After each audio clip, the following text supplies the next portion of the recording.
नमस्ते दोस्तों, मैं एस्ट्रो ज्योति आज की बात में आप सबका स्वागत करती हूँ। आइए आज की बात कर लेते हैं। आज बड़ा ही अच्छा दिन है, शुभ दिन है, शुक्रवार का दिन है। शुक्रवार के दिन महालक्ष्मी को ध्याते हैं, उनकी पूजा आराधना करते हैं और आप मंत्र जाप कर सकते हैं। श्रीम ह्रीम श्रीम, ये महालक्ष्मी का मंत्र है, तो आप जाप कीजिए और सुख पाए। शुरू में वास्तु से करती हूँ, उसके बाद आज की खास बात ले लेंगे, कुछ उपाय और कृष्ण कथा में थोड़ा सा ज्ञान लेने की कोशिश करेंगे। आप अंत तक बने रहिए और लाभ उठाइए। वास्तु की बात करते हैं तो कल मेन गेट की बात कर रहे थे कि कौन सा शुभ होता है, आज बताएंगे कौन सा अशुभ होता है। पश्चिम और दक्षिण में मेन गेट ये बिजनेस के लिए अच्छा नहीं माना जाता है। पश्चिम में गेट से बिजनेस में उतार चढ़ाव होते हैं, कभी मंदी होएगी, कभी अच्छा होगा, कभी खराब होगा, तो इस उतार चढ़ाव रहते हैं।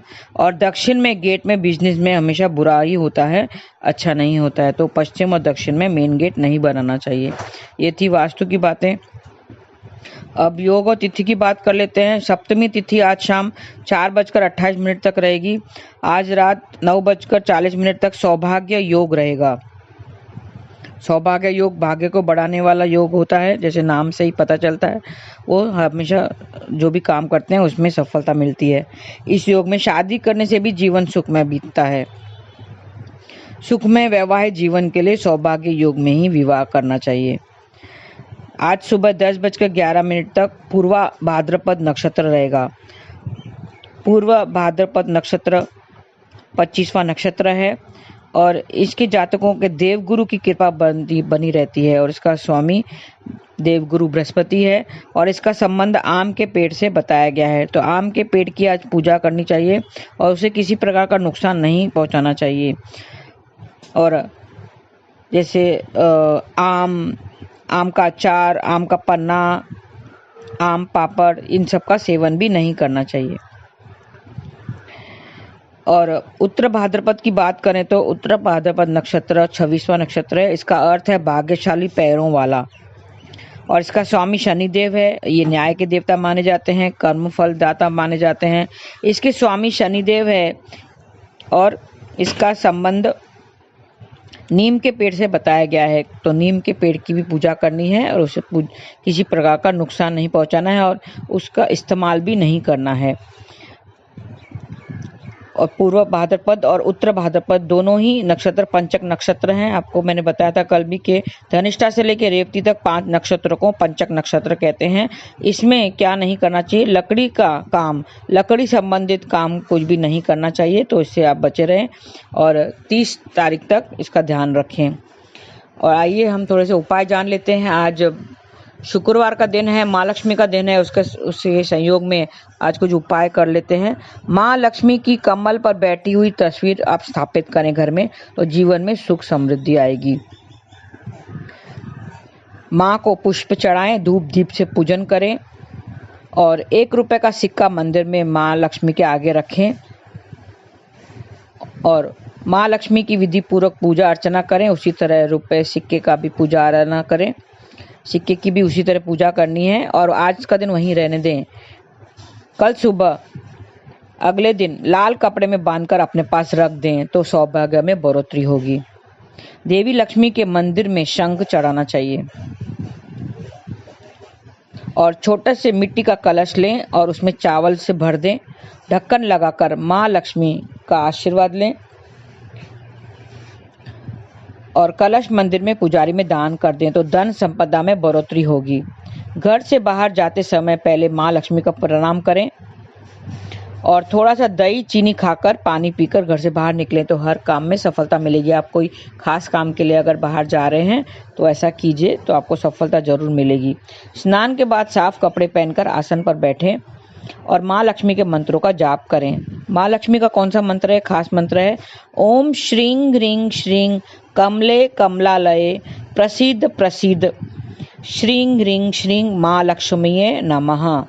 ये खास मंत्र है जो बिजनेस में आर्थिक लाभ आपका बढ़ाएगा, तो ऐसा मंत्र जाप करें। 11 कन्याओं को घर बुलाकर खाना खिलाना चाहिए। आज तरक्की के लिए 11 कन्याओं को घर बुलाकर खाना खिलाएं। 11 अगर नहीं बुला सके तो 9 को बुलाइए। 7 को बुलाइए, 5 को बुलाइए, नहीं तो एक कन्या को ही बुलाकर, यह आपके आर्थिक स्थिति पे निर्भर करता है। आप एक कन्या को बुलाकर भी खाना खिलाएं तो आपकी तरक्की निश्चित है। भोजन कराने के बाद कन्याओं का आशीर्वाद जरूर लेना चाहिए। स्नान के बाद देवी माँ के आगे हाथ जोड़ें और दाहिने हाथ में फूल लेकर देवी माँ के आगे रखें तो जीवन में खुशियाँ का संचार होगा, खुशियाँ आएंगी। फूलों पर घी का दीपक जलाकर रखें। देवी माँ को लाल चुनरी भी चढ़ाएं। स्नान के बाद देवी के मंत्र का जाप करें। श्रीं ह्रीं श्रीं, ये 108 बार जाप करना है तो जीवन में खूब तरक्की मिलेगी। श्रीं ह्रीं श्रीं, ये छोटा सा मंत्र है, महालक्ष्मी का मंत्र है। ऐसा आपको जाप करने से जीवन में खूब तरक्की मिलेगी। कटोरी में हल्दी लेकर पानी की सहायता से घोल लें और घर के मेन गेट पर जमीन पर पहले देवी माँ के छोटे छोटे चरण बनाएं और दोनों साइड से, दोनों तरफ से स्वास्तिक का चिन्ह बनाएं तो तिजोरियाँ आपकी भरी रहेंगी। ये एक खास उपाय है, तिजोरियाँ हमेशा भरी रहेंगी, तो इसके लिए आप ये उपाय कीजिए। मेन गेट के बाहर दोनों तरफ आप स्वास्तिक का चिन्ह बनाएं हल्दी से। मिट्टी के लक्ष्मी गणेश की मूर्ति लाएं, आज ईशान कोण में स्थापित करें। ईशान कोण में लकड़ी के चौकी पर बर्तन रखें। बर्तन में मूर्तियों को जल से स्नान कराएं और मंदिर में स्थापित करें। जल को घर में छिड़क दें। तो पहले जल से उसको स्नान कराना है, जल और दूध से स्नान कराना है, फिर उसको अच्छे से पोंछना है। साफ कपड़े से पोंछ के उसको स्थापित करें और जो दूध और पानी जो जिससे स्नान करवाया था वो पूरे घर में छिड़क दें तो घर में सुख समृद्धि बरकरार रहेगी। मंदिर में स्थापित करें और जल पूरा घर में छिड़कना है। देवी माँ के आगे घी का दीपक जलाना है, उसे प्रणाम करना है। तो ये छोटे से उपाय हैं देवी माँ के, आज करिए आप, तो देखिए आपका सौभाग्य बढ़ेगा। आज सौभाग्य योग भी है और माँ लक्ष्मी का दिन है, शुक्रवार का दिन है, तो आप ये कीजिए उपाय, तो आपको जरूर लाभ होगा। और सप्तमी तिथि पर खजूर का सेवन खाने से बचें और अष्टमी तिथि पर नारियल का सेवन नहीं करना चाहिए, ये नरक के प्राप्ति के समान होती है। तो आइए अब कृष्ण कथा में हम ज्ञान की बातें करते हैं। मैंने नवदा भक्ति की बात की थी कुछ दिन पहले। नवदा भक्ति जो 9 स्टेप्स थे होते हैं, उसमें से 3 स्टेप की हमने बात की थी। पहला था श्रवणम, श्रवण करना मतलब सुनना, हमें सुनने से ही हमें मन में रस पैदा होती है और फिर हम कीर्तन करते हैं, कीर्तन भजन करते हैं। दूसरा है कीर्तनम। तीसरा है स्मरणम, मतलब स्मरण करना, ध्यान लगाना, ध्यान में रहना। तो ये 3 हमने कर दिया था। आज चौथा लेते हैं पाद सेवनम। पाद सेवनम, पाद मतलब चरण, और उसका अर्थ सही उदाहरण है माता लक्ष्मी, मतलब चरणों की सेवा पाना। माता लक्ष्मी ने श्री हरि को वनमाला जब पहनाई थी और उनसे प्रार्थना किया था कि मुझे अपने चरणों में स्थान दे दो, अपने चरणों का स्थान, मैं आपके चरणों का स्थान पाना चाहती हूँ, ऐसे उसने प्रार्थना की थी। और फिर श्री हरि ने माता लक्ष्मी को अपने चरणों में स्थान दिया था, तो माता लक्ष्मी ने उन चरणों में बैठ गई। तो आज भी आप वो तस्वीर अगर कोई भी देखेंगे श्री हरि और माता लक्ष्मी की तरफ देखेंगे तो माता लक्ष्मी उनके चरणों में ही बैठी हुई है। तो भक्त हमेशा हरि के चरणों का ध्यान करते हैं, हम कभी भी करते हैं तो चरणों का ध्यान करते हैं। प्रसाद कहाँ रखते हैं, हम चरणों में ही रखते हैं। पैसे कहाँ चढ़ाते हैं, चरणों में ही चढ़ाते हैं। हमें जब भी ध्यान करना हो तो चरणों में आशीर्वाद लेते हैं, चरणों का आशीर्वाद लेते हैं। तो चरणों की सेवा करना ये चौथा स्टेप्स है। भक्त हमेशा हरि के चरणों का ही ध्यान करते हैं। उनके पास धन की कमी नहीं होती है। जो चरणों का ध्यान करते हैं उनके पास कभी धन की कमी नहीं रहती है। कैसे? लक्ष्मी का दूसरा नाम बरकत है। लक्ष्मी का दूसरा नाम बरकत है। हम धन पैसों को आप लक्ष्मी नहीं कह सकते हैं, सिर्फ धन और पैसों को आप लक्ष्मी नहीं कह सकते हैं। श्रद्धा, शांति, सुख, बरकत, ये सब भी लक्ष्मी के रूप हैं। ये सब भी लक्ष्मी है। हम सिर्फ धन को ही लक्ष्मी का रूप मानते हैं। जैसे दिवाली में दूध का सिक्का डालकर पूजन करते हैं तो हम कहते हैं कि हम लक्ष्मी पूजन कर रहे हैं। धन का सदुपयोग जो करते हैं वो लक्ष्मी है। धन का अगर सदुपयोग करते हैं तो वो लक्ष्मी है, और अब धन का दुरुपयोग जो करते हैं वो माया है। हाँ, धन का जो दुरुपयोग करते हैं वो माया है। वो व्यर्थ नहीं हमें गंवाना चाहिए, हमें व्यर्थ धन को नहीं गंवाना चाहिए। अगर भगवान ने आपको दिया है तो उसका सदुपयोग करो। कबीरदास जी ने हमें अच्छी शिक्षा दी है। कबीरदास जी जो संत हैं उसने एक हमें अच्छी शिक्षा दी है। क्या उसने क्या प्रार्थना की है प्रभु से? साहेब इतना दीजिए जामे कुटुंब समाए, साहेब इतना दीजिए जामे कुटुंब समाए, मैं भी भूखा ना रहूं, मेरा साधु भी भूखा न जाए, साधु भी न भूखा जाए, ऐसा कहा है। मतलब साहेब मतलब भगवान, भगवान से इतना प्रार्थना कर रहे हैं कि मैं भी भूखा ना रहूं और जो मेरे घर जो आता है साधु संत मेहमान जो आते हैं वो भी भूखा ना जाए। कोई मेहमान अगर आए मेरे घर में, साधु संत अगर आए तो वो भी भूखा ना जाए, कुछ ना कुछ खिला के उनको भेजना चाहिए, ऐसे भूखा नहीं भेजना चाहिए।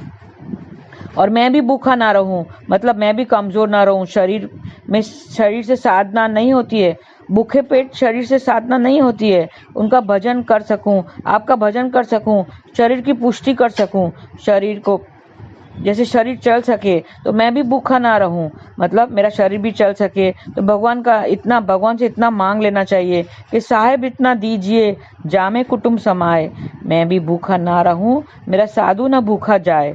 मतलब माता लक्ष्मी आ रही है घर में, अगर माता लक्ष्मी किसके घर में आ रही है, लाखों रुपए आ रहे हैं, लाखों रुपए आप कमा रहे हैं, लेकिन खर्चा भी उतना ही ज़्यादा हो रहा है। क्यों हो रहा है खर्चा ज़्यादा? क्योंकि वहाँ बरकत नहीं होती है, वहाँ लक्ष्मी का वास नहीं होता है। संत महात्मा कीर्तन करते भी खुश रहते हैं, सुखी रहते हैं, उनको ज़्यादा की लालच नहीं रहती है, वो थोड़े में ही खुश रहते हैं। अतिथियों का स्वागत करके उनको भोजन जरूर कराना चाहिए, तो माता लक्ष्मी प्रसन्न होती है और श्री हरि के चरणों में वो हमेशा रहती है। तो माता लक्ष्मी कैसे आएगी आपके घर? अगर आप श्री हरि को अपने घर बुलाते हैं, श्री हरि को पूजन करते हैं, उनको अपने घर बुलाते हैं, तो माता लक्ष्मी अपने आप उसके साथ चली आएगी, आपके घर में चली आएगी, आपके घर में वास करेगी। तो हमें पहले तो धन का सदुपयोग करना चाहिए, उसका दुरुपयोग नहीं करना चाहिए, यूं ही नहीं गंवाना चाहिए। हम परफ्यूम लगाते हैं, हज़ारों रुपए की परफ्यूम लगाते हैं, जूते पहनते हैं, हज़ारों रुपए के जूते, वॉच जो पहनते हैं वो भी लाखों रुपए की वॉच होती है, लाखों रुपए की वॉच पहनते हैं। तो ये सब व्यर्थ है, हमें ईश्वर की सेवा में लगाना चाहिए और श्री हरि का भजन करना चाहिए, उनका नाम जाप करना चाहिए। हरे कृष्णा कृष्ण कृष्ण हरे हरे, हरे राम राम राम हरे हरे। ऐसे मैं कल ये टॉपिक और उसकी चर्चा मैं वापस करूँगी। कल हम लोग 4th स्टेप जो है, जो नवदा भक्ति का चौथा स्टेप है, जो चौथा चरण है, पाद सेवनम के बारे में विस्तार से मैं कल बताऊंगी। सुनते रहिए और लाइक करते रहिए, दूसरों को फॉरवर्ड कीजिए, और अब तक अगर आपने सब्सक्राइब नहीं किया तो सब्सक्राइब जरूर कीजिए, ताकि आने वाले सब वीडियोस आपको अच्छे से मिलते रहें।